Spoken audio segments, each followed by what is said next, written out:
Hello friends, नमस्ते। Welcome to my channel education and मोर।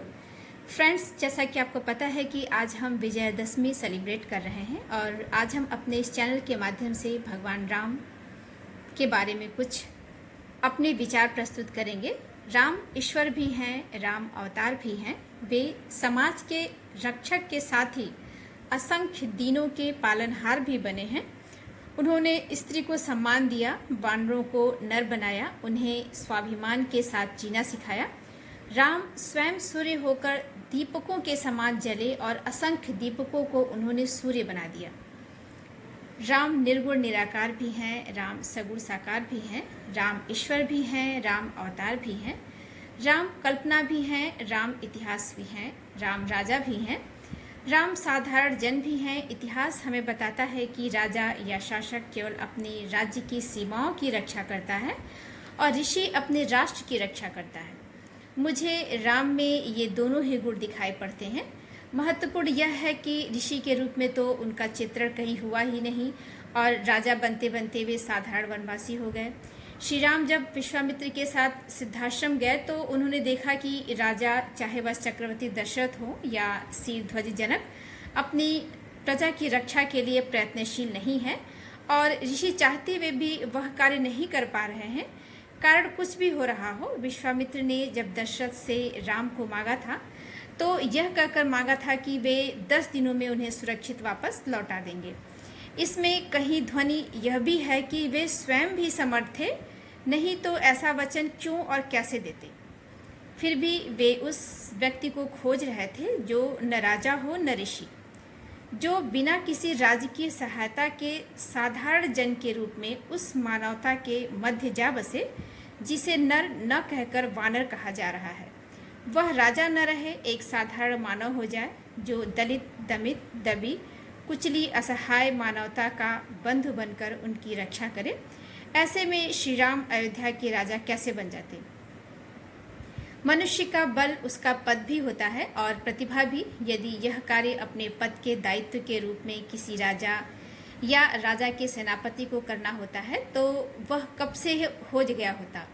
नहीं हुआ क्योंकि उसके लिए उस प्रतिभा की आवश्यकता थी जो सूर्य होकर भी दीप के समान जले, जो प्रतिभावान राजा होकर भी सन्यासी वनवासी के समान जीवन व्यतीत करे, जो सम्राटों की सेना को विस्मृत कर मिट्टी से अपनी सेना गढ़े और संसार के सबसे बड़े साम्राज्य से जा टकराए।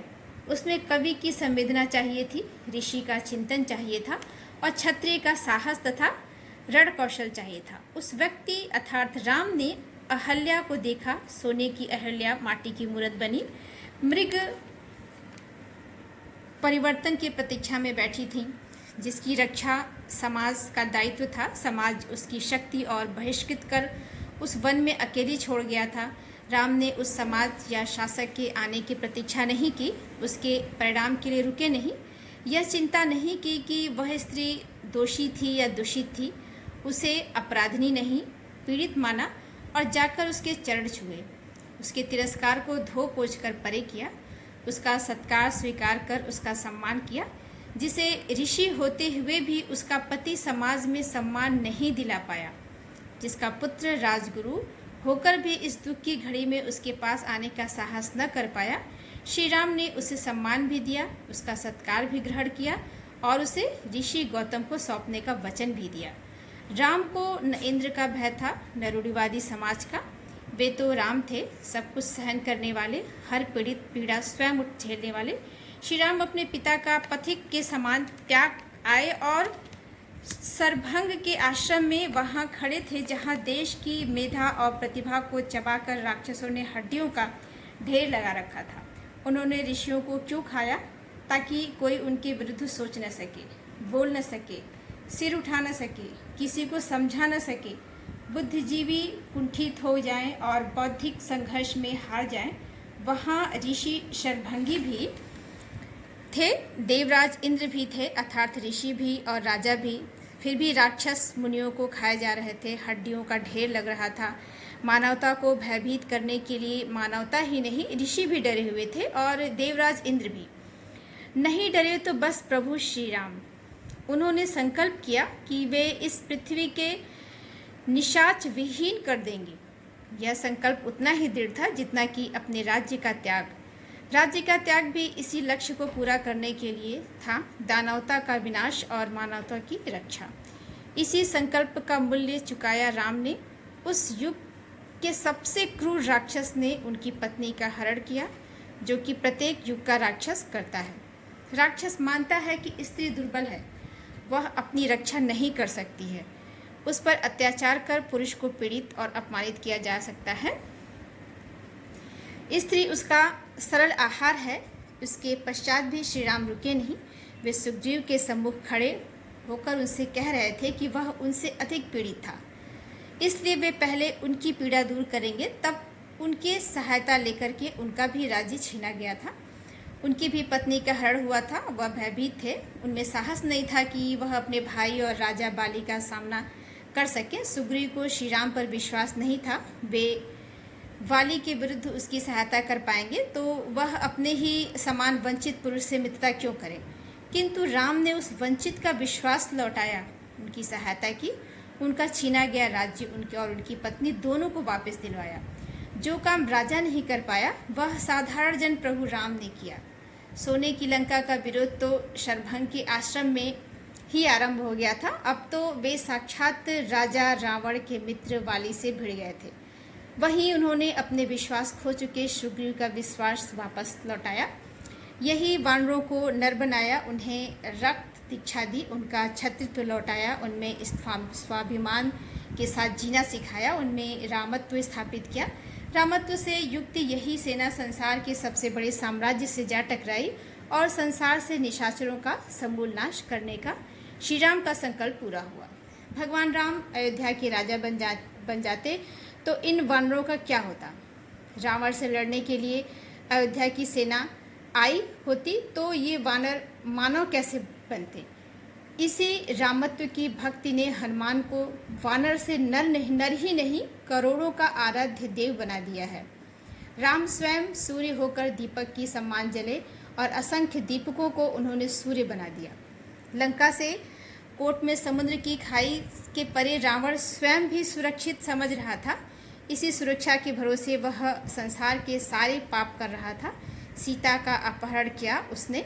नहीं जानता था कि वह भूमिपुत्री थी और माँ दुर्गा का दूसरा रूप थी। उन्हें स्पर्श करना भी आग से खेलना जैसा था। वह सीता का आत्मबल और राम के प्रति विश्वास था कि रावण उसे छू नहीं पाया।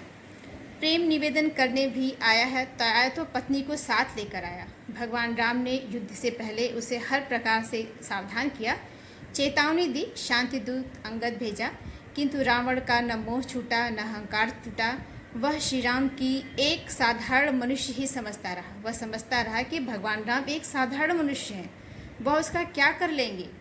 एक दुर्बल वनवासी जो अपनी पत्नी के विरह में रो रो कर पूरे जंगल में घूम रहा है, वह क्या कर सकता है। परंतु न सामान्य सैनिक बनते देखा, राम सेतु जैसे चमत्कार को देखा, न विभीषण द्वारा दिए गए परामर्श का मर्म समझा। रावण किसी की भी बात नहीं माना, ना तो उसने अपने भाई की बात मानी, विभीषण की बात मानी, ना ही भगवान राम के द्वारा भेजे गए दूत किसी का भी बात माना। उसमें अहंकार उसकी भक्ति को भी खा गया, उसकी शक्ति को भी खा गया। परिणामतः विजयदशमी के रूप में सामने आया। राम ने अहल्या का उद्धार किया था, रुमा की सम्मान दिया था। सीता को उनकी प्रतिष्ठा कैसे न मिलती। हमारी संस्कृति बताती है कि नारी का अपमान सदा ही पापियों के रक्त को पीकर ही प्रतिष्ठा प्राप्त करता है। पापियों के रक्त से नहाकर पृथ्वी पवित्र होती है। राम ने शिव की उपासना कर रामेश्वर से जो अभियान प्रारंभ किया था, वह माँ दुर्गा की पूजा पर उनसे वर प्राप्त कर रावण के वध से पूर्णता को प्राप्त हुआ है। क्षत्रिय वह नहीं है जो निर्बलों पर अपने बल का प्रयोग करता है। क्षत्रिय वह है जो असहाय लोगों को छत से ऋण देता है। भगवान राम के शरीर पर घाव लगे, उनका रक्त बहा, किंतु मानवता को पीड़ा से मुक्ति मिली, निशाचरों का नाश हुआ। अगर आपको मेरा यह विचार मेरे राम मेरे चैनल के माध्यम से अगर आप लोगों को पसंद आया हो तो कृपया मेरे चैनल को लाइक करें एंड सब्सक्राइब करें। धन्यवाद।